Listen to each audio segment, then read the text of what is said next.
নমস্কার, সবাই কেমন আছেন? আশা করছি সবাই খুবই ভালো আছেন। আপনাদের সবাইকে স্বাগত জানাচ্ছি আমার নতুন ভিডিওতে। আজকের রেসিপি বিরিয়ানি। আশা করছি আপনাদের ভালো লাগবে। এটা আমার নিজস্ব রেসিপি, না কলকাতা বিরিয়ানি, না হায়দ্রাবাদি বিরিয়ানি, না দিল্লি বিরিয়ানি। এটা আমার নিজস্ব রেসিপি। আপনাদেরকে পার্ট বাই পার্ট আমি বুঝিয়ে দিচ্ছি। প্রথম পার্টে আমি চাল সেদ্ধ করব, তার জন্য কিছু মশলা নিয়ে নিচ্ছি। দেখুন, জয়িত্রী নিলাম, দালচিনি, গোলমরিচ, লবং, দুটো কালো এলাইচি আর দুটো সবুজ এলাইচি আর তেজপাতা। আর জল আমি প্রথমেই বসিয়ে দিয়েছি। এবারে সব গরম মশলাগুলো দিয়ে দিলাম, জলের মধ্যে দিয়ে দিলাম পরিমাণ মতো লবণ আর একটু তেল। তেলটা দিলে ভাতটা ঝরঝরে হবে। এবারে আমি 750 গ্রাম বাসমতি চাল নিয়ে নিলাম। চালটাকে খুব ভালো করে ধুয়ে নিই। চালটাকে আমি আধা ঘন্টা রেখে দিলাম। আমি ঢেকেই রান্না করছি কারণ প্রচুর ধুলো উঠছে। এবারে জলটা গরমও হয়ে গেছিলো, টকবক করে ফুটে গেছিলো। ওর মধ্যে আমি চালটা দিয়ে চালটা সেদ্ধ করে নিয়েছি। চালটা 80% সেদ্ধ করার পর চালটাকে আমি একটা বড় স্ট্রেনারে করে ছেঁকে চালের জলটা ফেলে দিয়েছি। সেকেন্ড পার্টে হচ্ছে চিকেন ম্যারিনেট। আমি 500 গ্রাম চিকেন নিয়েছি। 500 হবে না, এটা 500 থেকে একটু বেশি, 600 গ্রাম চিকেন নিয়েছি। এর মধ্যে দিয়ে দিলাম 2 চামচ আদা রসুন কাঁচা লঙ্কা বাটা, দিয়ে দিলাম হাফ চামচ ঝাল লঙ্কার গুঁড়ো, সামান্য পরিমাণে হলুদ গুঁড়ো, আবার সেই গোটা গরম মশলা। এর মধ্যে ছিল জাবিত্রী, দালচিনি, লবং, এলাইচি, গোলমরিচ, কালো এলাইচি আর তেজপাতা অ্যাভয়েড করেছি। এরপর এর মধ্যে দিয়ে দিচ্ছি কাশ্মীরি লঙ্কার গুঁড়ো, বিরিয়ানি মশলা, জল ঝরিয়ে ফেটানো টক দই। আমি দইয়ের থেকে যে এক্সট্রা জল ছিল পুরো ঝরিয়ে নিয়েছি। আর ভালো করে দইটা ফেটিয়ে তারপরে চিকেনের মধ্যে দিয়ে দিলাম। এবারে খুব ভালো করে মাখিয়ে নিতে হবে। টাইম নিয়ে এটা মাখাবেন। এটা যত ভালোভাবে আপনি মাখাবেন চিকেনটার টেস্টটা ভালো আসবে। এরপর এর মধ্যে দিয়ে দিচ্ছি সাদা তেল, রিফাইন্ড তেল। আমি কিন্তু সাদা তেলও দিয়েছি আর সরষের তেলও দিয়েছি। 2 ধরনের তেলকে আমি প্রথমে গরম করে তারপর ঠান্ডা করে ইউজ করছি। তেল দিয়ে এবার খুব ভালো করে আবারও মাখিয়ে নিলাম। চিকেনটা আমি 2 ঘন্টার জন্য ম্যারিনেটে রেখে দিলাম। থার্ড পার্টে হচ্ছে একটা কড়াইতে তেল নিলাম। 250 গ্রাম পেঁয়াজকে একদম সরু সরু পাতলা পাতলা করে কুচিয়ে নিয়েছি। তেলটা খুব ভালোভাবে গরম হয়ে যাওয়ার পর ওর মধ্যে পেঁয়াজগুলো দিয়ে দিচ্ছি। পেঁয়াজ বেরেস্তার জন্য ভেজে নিচ্ছি। দেখুন, পেঁয়াজের বেরেস্তা হয়ে গেছে। এবার তুলে নিচ্ছি। এর থেকে বেশি যদি কালো করতে চান তো পেঁয়াজটা পড়ে যাবে। এর মধ্যে যে হিটটা আছে না, এতে পেঁয়াজটা ভালোভাবে ভাজা হয়ে যাবে। সব পেঁয়াজের বেরেস্তা করে নিয়েছি। এবারে একটা কড়াইয়ের মধ্যে যে পেঁয়াজ ভাজা তেল ছিল ওর থেকে একটু তেল নিয়েছি আর 1 চামচ ঘি অ্যাড করেছি। ঘি আর তেল খুব ভালো করে গরম করে নেবার পর ওর মধ্যে দিয়ে দিচ্ছি ম্যারিনেটেড চিকেন। আপনি যখন ম্যারিনেটেড চিকেনটা দেবেন, এটা ভাজতে কমসে কম আপনার 20 থেকে 25 মিনিট টাইম লাগবে।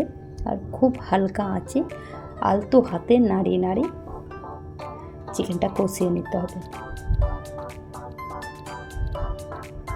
যখন দেখবেন চিকেনের থেকে হাড় থেকে মাংসটা ছেড়ে আসছে, তখন চিকেনটা কড়াই থেকে নামিয়ে নেবেন। আর যারা যারা আমার এই ভিডিওটা দেখছো তাদের সবাইকে আমি অনুরোধ করব, প্লিজ আমার চ্যানেলটাকে সাবস্ক্রাইব করে নেবেন, পাশে থাকা বেল আইকনটাকে প্রেস করে দেবেন। এরপরে এই চিকেনের মধ্যে দিয়ে দিলাম যে আদা রসুন কাঁচা লঙ্কার পেস্ট, তার 1 চামচ, পরিমাণ মতো লবণ। আমি কিন্তু চিকেনটা যখন ম্যারিনেট করেছিলাম তখন লবণ অ্যাড করি না। লবণটা যদি অ্যাড করে দিতাম তো দই থেকে জলটা ছেড়ে যেত। এরপরে দিয়ে দিলাম কিছু বেরেস্তা। খুব ভালো করে আমি ভেজে নিচ্ছি। দেখুন, একদম আলতো হাতে ধীরে ধীরে একদম কম আঁচে রান্না করতে হবে।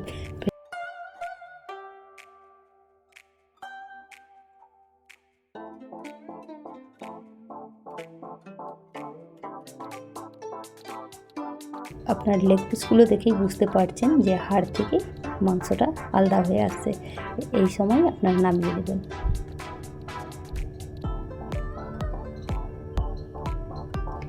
এইবারে এই তেলেতেই আমি কিছু আলু কেটে রেখেছি, আলুগুলো ভেজে নিচ্ছি। ভাজা তো বলবো না, সেদ্ধ করে নিচ্ছি। আলুটাকেও যেমন যে আমি চিকেন হালকা আঁচে রান্না করেছি ঠিক এইভাবে লো আঁচে রান্না করতে হবে। যদি আলু বা চিকেন কোনো জিনিসের কোনো একটাই পুড়ে যায়, বিরিয়ানি রান্না কিন্তু এখানেই শেষ। কারণ পুড়ে গেলে কখনো বিরিয়ানির টেস্ট আসবে না।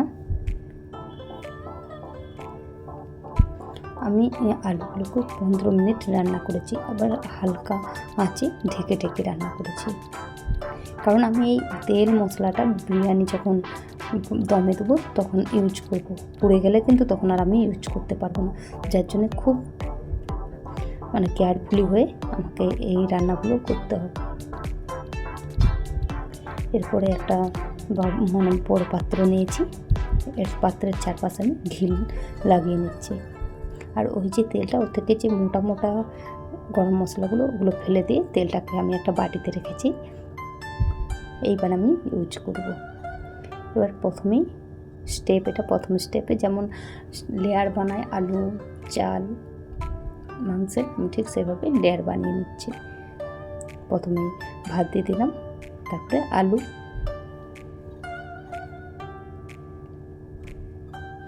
আলুর সাথে সাথেই চিকেন,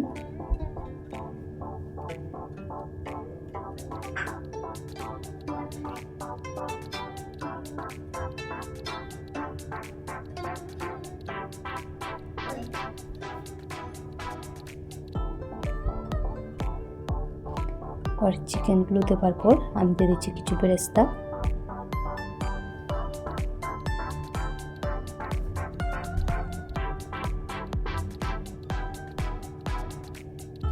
দিয়ে দিচ্ছি বিরিয়ানি মশলা।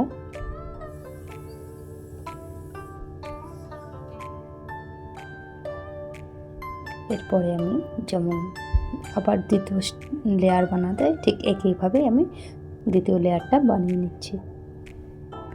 আপনারা যদি না একবার ট্রাই করে দেখবেন এইভাবে, আপনারা অনেকভাবেই তো বিরিয়ানি খেয়েছেন, একবার এইভাবে ট্রাই করে দেখতে পারেন ঘরে। এইভাবে একবার যদি আপনারা ঘরে বিরিয়ানি বানিয়ে নেন না, তো আপনাদেরকে হোটেলে খেতে যেতে ইচ্ছা হবে না যে বিরিয়ানি। আর হোটেলের বিরিয়ানি তো হচ্ছে আমরা সবাই জানি কত দিনের মাংস ব্যবহার করে তার কোনো ঠিক নেই। তার থেকে ঘরেই বানিয়ে নেওয়া ভালো। আর এইভাবে আমি গ্যারান্টি দিচ্ছি যে এইভাবে যদি আপনারা একবার বিরিয়ানি বানিয়ে নেন, তো আপনারা আর কোনোদিনও হোটেলে যাবেন না বিরিয়ানি খেতে। এবারে একদম টপ লেয়ারে প্রথমে দিয়ে দিলাম বিরিয়ানি মশলা, তারপর দিয়েছি বেরেস্তা। আর এটা যে মাংসের যে তেলটা ছিলাম বললাম না যে ব্যবহার করব, যদি পুড়িয়ে ফেলি তাহলে তেতো ভাব এসে যাবে। ওই জন্যই মাংস আলু রান্না করার সময় কেয়ারফুলিভাবে রান্না করতে হবে। এবারে দিয়ে দিচ্ছি এটা একটু দুধের সাথে ইয়েলো ফুড কালার মিশিয়ে দিয়ে দিলাম।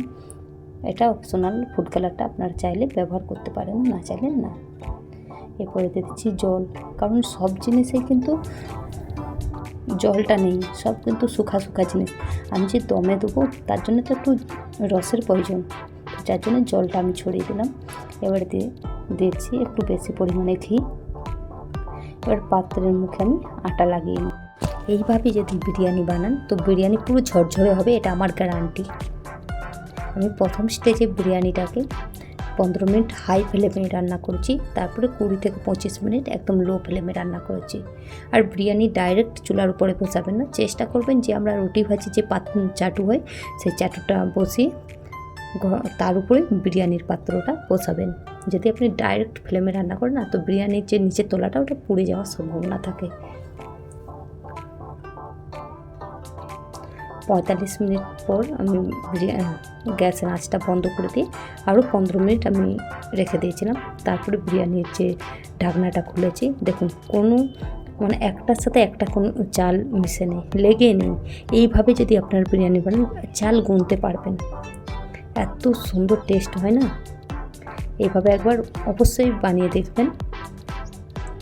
চলুন আজ এখান অবধি, দেখাবে অন্য একটি ভিডিওতে। সবাই খুব ভালো থাকবেন, সুস্থ থাকবেন। সবাইকে আমার প্রণাম।